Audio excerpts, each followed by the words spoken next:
Hello friends, welcome. Today's lecture would be one of the early Indian writers in English, and it's a woman this time, a feminist, the pioneer in the field of feminism so far as literature is concerned. So it's Ruqayya Sakhawat and Professor Bajaj, who teaches in the Department of English, Hindu College, Delhi University, is there to deliver the lecture and to consider various aspects of the general nature of Indian writing in English, plus the writer that she has in mind to discuss and analyze. As all of us know, Indian writing in English is born, so to say, in the 19th century. And it's a very young discipline so far as the 19th century is concerned for that reason. And but it's quite surprising that even in those days there are women writers who are coming forward to give a voice to the concerns of women and through the English language. English language might take them only to a few in India at that point of time, but English is the language to come up. That is known by the writers and the middle classes in India, and through English in the 19th century you also reach out to other countries than the colonial power that occupies you, that is there on the throne. So all these things are considered and they have to be brought in so far as the discussion is concerned indirectly. Maybe it's vague or suggested, but that is to be always kept in mind. So I would request Professor Bajaj to give her point of view regarding the 19th century and the writer who typifies some of the aspects of the 19th century thought. So over to you, Professor Bajaj. Thank you, Professor Prakash, for bringing into focus these women who had been writing in the 19th century, as you rightly mentioned. But it is seldom that we really speak of these women as writers. In fact, we often refer to, for instance, Bankim and others. But we seldom talk about 19th century women writers, or look at them as writers. In fact, it's very interesting that a lot of these women were writing. Some of them were writing autobiographies. Others were trying their hand at novel writing.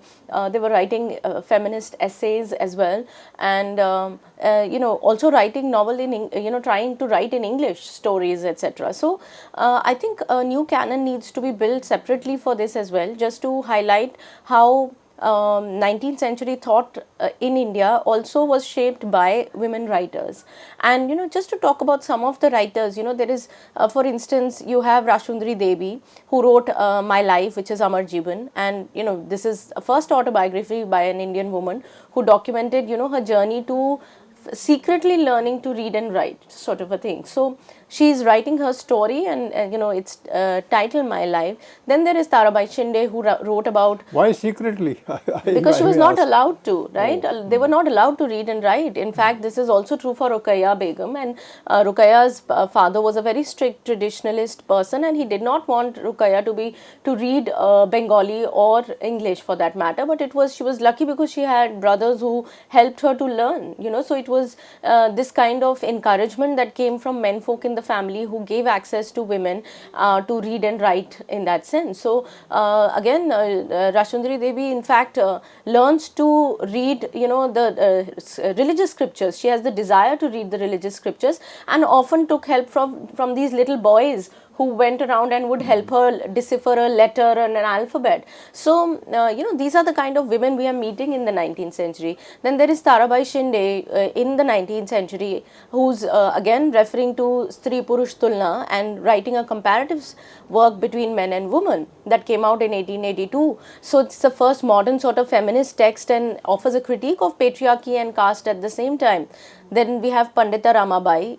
I'm just referring to some of the names here just so you know that there is an entire canon of women writing in the 19th century that needs to be looked at as a part of the larger 19th century Indian thought that we speak of. Now, Pandita Ramabai again was somebody who was a scholar, she was a reformer, and talked about the lives of widows, and was constantly working for women's education. Note that all these women were actually social reformers as well. and they were not just writers in that sense. Both activities went on hand in hand. There was Kailash Bhashini Devi, who again talked about the domestic problems of women, about ignorance in societies, and the kind of injustice that was forced on women. All this was something that all these writers took up. Think about Torudat. Torudat, of course, we know because of Bengal Renaissance and the influence of Bankim's sort of influence. She was a pioneering poet then, and also novelist, trying her hand in English and French. So you find that these women, again, there is Krupabai Sithyanandan. Again, she wrote Saguna, again a first novel by an Indian woman in English. How many of us even know about it? That there is a woman who attempted to write a novel in English. And how much do we know? While we know about Bankim's efforts, we don't know about Satyanandan's efforts in that sense. So these are some of the ladies who have done. There was Binodini Das again. There was Swarna Kumari Devi, again Bengali novelist. Swarna Kumari Devi was, and Binodini Das was a theatre activist, and she wrote again her autobiography, My Story. All these women writers were very much a part of the milieu, and of course Ruqayya Sakhawat Hussain, who'd be discussed today at length in two lecture series. You have used the word this canon, and there is a canon you think, and you are suggesting it quite clearly at the level of Indian writing in English and the women's writing. Yeah, I'm talking about Indian writing, not necessarily in English, because some of them wrote in the vernacular as well. But yes, I'm talking about two different things. One, which is writings by men, and the other, which could be called a sort of a lost tradition, a female tradition, if you like, taking cue from, say, Elaine Showalter, who does that in her own time for charting the tradition of women writers from 16th, 17th century.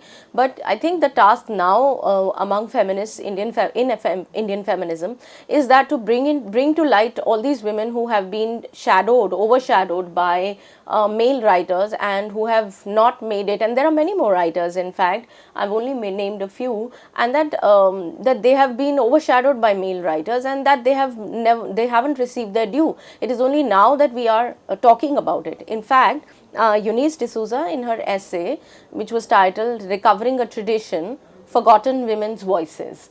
In that essay, she talks about all these women, and she says, and I quote, Indian women writing in English in the 19th and early 20th centuries wrote about their lives and experiences in a variety of forms: letters, tracts, diaries, magazines, articles, speeches, autobiographies, short stories, novels, and biographies. Many, if not most, were concerned with the position of women, like their education and the parda. But a lot of research is still required into other forgotten or ignored names, unquote.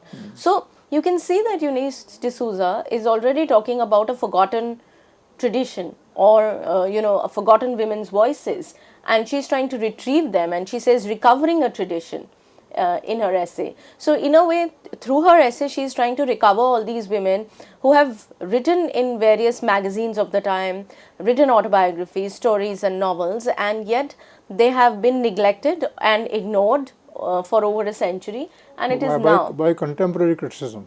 In now Indian feminist thought, contemporary feminist thought, there is an effort to retrieve these women. Yes. But for the longest time, they were overshadowed by male writers, particularly 19th century women.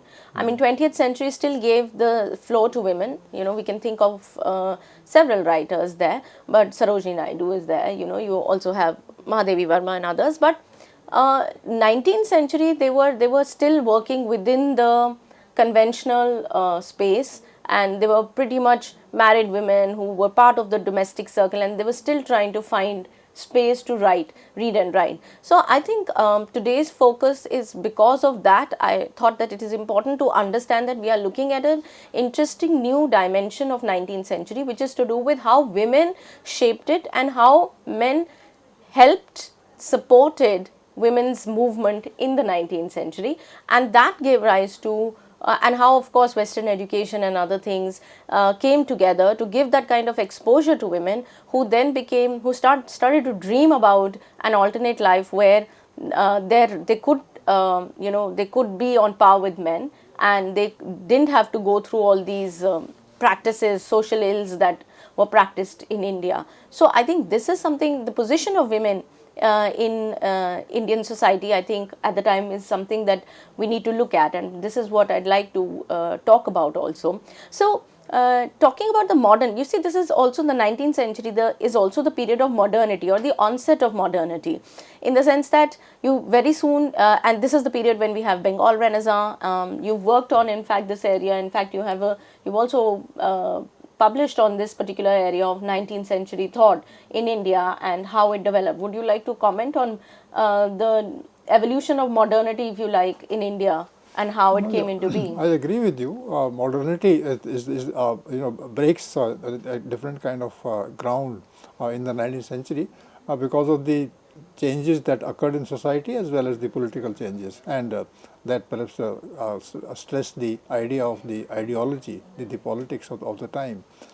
That's true, and I agree with you. 19th century gives this kind of fillip to a different kind of writing, and it breaks from traditional orthodox thought, and it enters an era where new questions, new values, new points will emerge finally through the struggle of writing. Right. So in a way, you find that Indian literature underwent a significant transformation, and there was a shift that was largely driven by, I would say, the efforts of social reformers at the time, who took up the cause of women, and there were intellectuals also who throughout the 19th century highlighted the ideal of, say, rational humanism.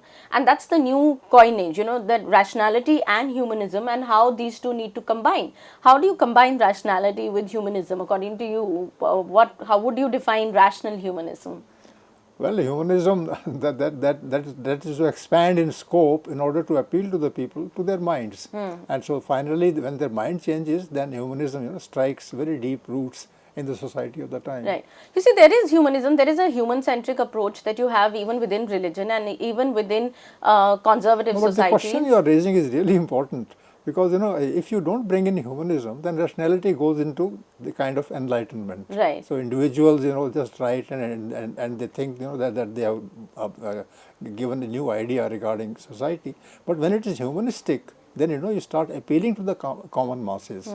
So rational humanism is that way different from enlightenment. It doesn't go in the direction of enlightenment, it goes in the direction of social criticism. So it doesn't go in the direction of philosophy, you mean to say, yes. It goes in the direction of social reality. Yes. And similarly, humanism can also exist within the paradigm of religion or conservative societies, yes. And tradition. But the moment you add rationality to it, yes. Then it turns into scientific temper or scientific thought. That humanism that is not based on some tradition or orthodox belief pattern, where you're thinking of brotherhood in terms of also in a very religious paradigm, but thinking of humanism from the point of view of scientific temper. In that sense, the 19th century has stolen a march over the 20th century. In 20th century, you might have religious beliefs coming forward and developing a new kind of perspective. But so far as 19th century is concerned, they are very radical voices. Yes, because you rightly said it was a break away from tradition. They were trying to break those traditions which were weighing heavy on them. And I think 20th century, when you say the return to orthodoxy comes because there is a vacuum felt, because there seems to be nothing else that can fill it at the moment, and so one goes back into the past to glorify it and bring it back. But for these writers, it was very important to break away from superstition and all the other things. For instance, I mean, if you think about it, then it's K.N. Panikkar, in fact, mentions that that during the 19th century, a definitive shift in emphasis occurred from otherworldliness and supernaturalism to the problems of existence. Yes.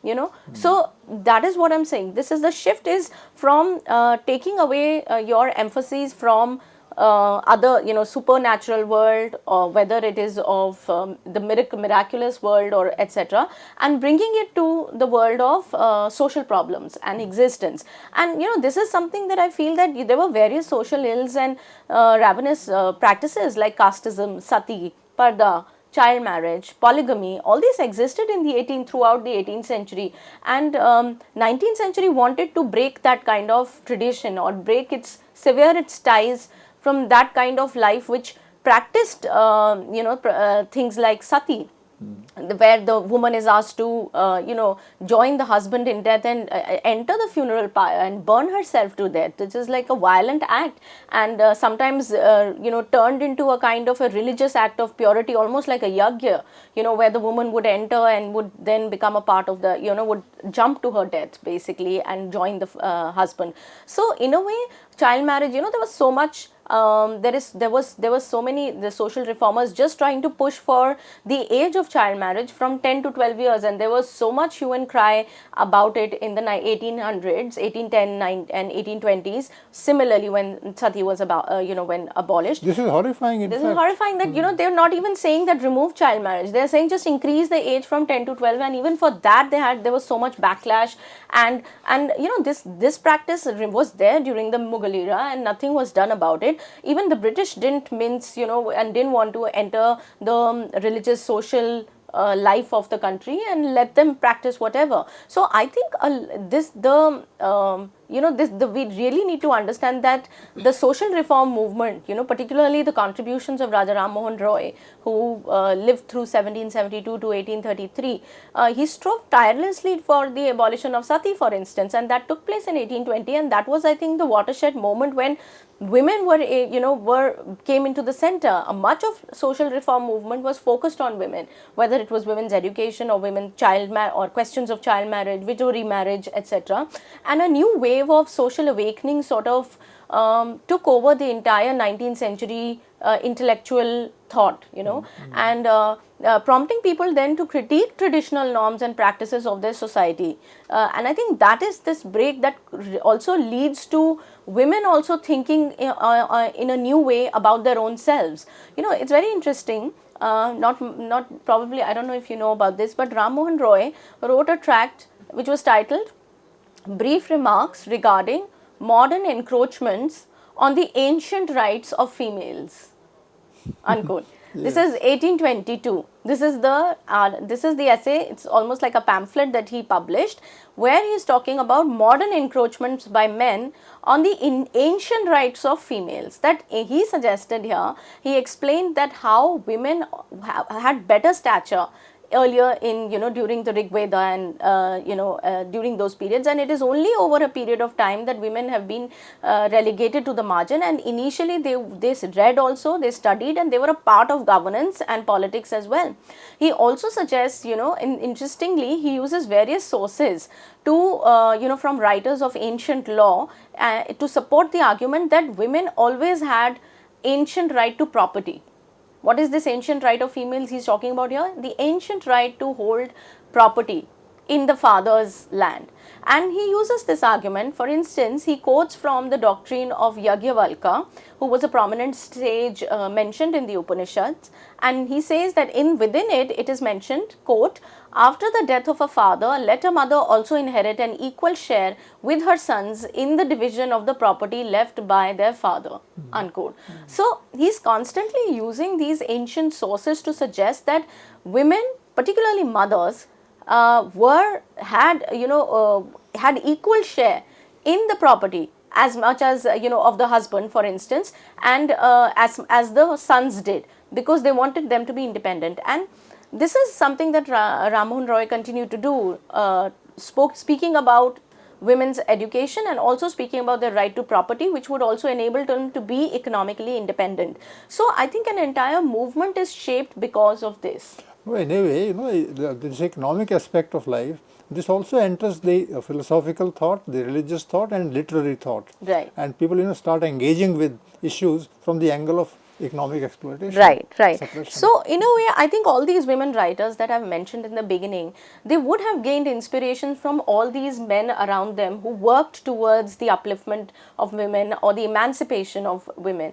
And they would have then felt that a new life was possible for them. They began to dream and they began to visualize a different life for themselves. So, I think that in a way, of course, it has a lot to do with Western literature also becoming available to these women who had begun reading, like Ruqayya herself was encouraged by her husband to not just read Bengali literature, but also read literatures from other parts of the world, which was available in translation. So I think there is a kind of a general intellectual give and take and a kind of new thought that is, springing up in the 19th century. Which means that people who came from the upper classes, from the upper sections, when they were taking, this kind of a stand, then it will, go deep down into the soil of the country and will emerge, as a new kind of intellectual crop. True. The elites, actually, it is all these women have, some of them at least, would come up from middle class families. For instance, Ruqayya herself came from a zamindari family and constituted that kind of upper middle class family, from where then these women had the, you could say, time and energy and, space to do it. But And then they had the protection of the class. Yeah. Nobody could touch them easily. Right, Nobody could go against them. Yes, but then that's not true for other women writers, who had to really birth children, and then in the meantime it was their passion who brought them to writing at the same time. So, you have Soumyan Mukherjee, who has observed a very interesting thing about Ram Mohan Roy in his quote here, and I'd like to read that quote here. He says that the most interesting part of Ram Mohan's life and works was not the movement to abolish sati or the struggle to establish modern education, nor the foundation of Brahmo Samaj, nor the passionate plea for the freedom of the press. I mean, all these are of course there. Yes, but the sum total of these and more. He inaugurated the modern age in India. True. By ushering in an era of inquiry and investigation.